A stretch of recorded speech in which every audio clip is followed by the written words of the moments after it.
Descendu au chantier, 30 hommes à genoux, pour une poignée de sous, descendu pour se donner des litres.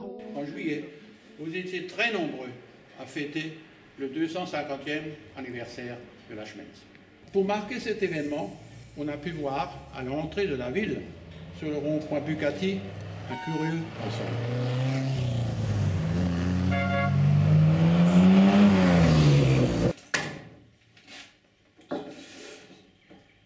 Cet ensemble a été réalisé par le service technique de la ville.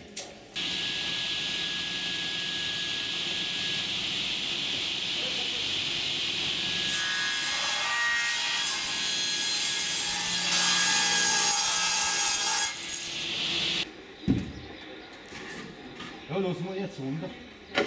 Ja.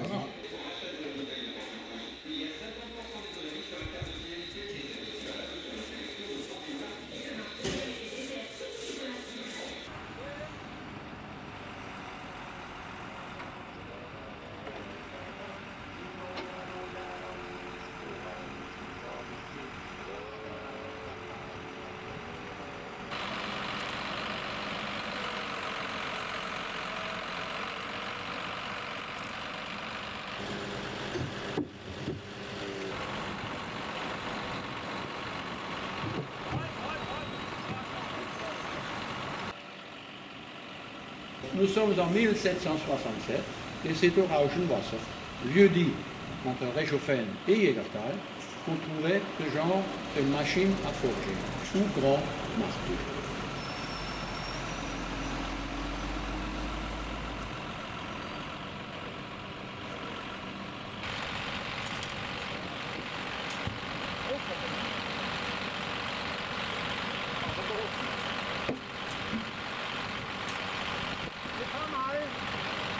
Cette maquette, au 1/10e, a été reproduite à l'échelle 1 par les ouvriers et les services techniques de la ville de Reichshofen.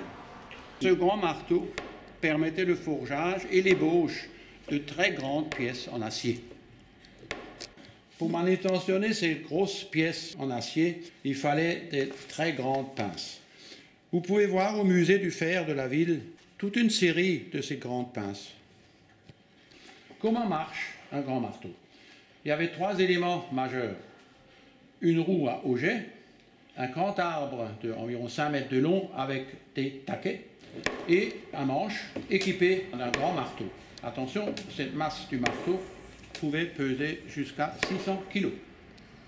Au cours de ce forgeage, il fallait donc régulièrement réchauffer la pièce à 1000 degrés.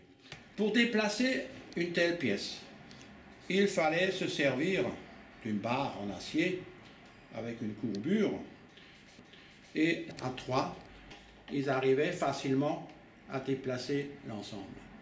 Au XVIIIe siècle, c'est l'eau qui fournissait l'énergie. Il y avait 2 types de roues, les roues à aube entraînées par le courant de la rivière et les roues à auget. L'eau arrivait par le haut pour remplir les augets.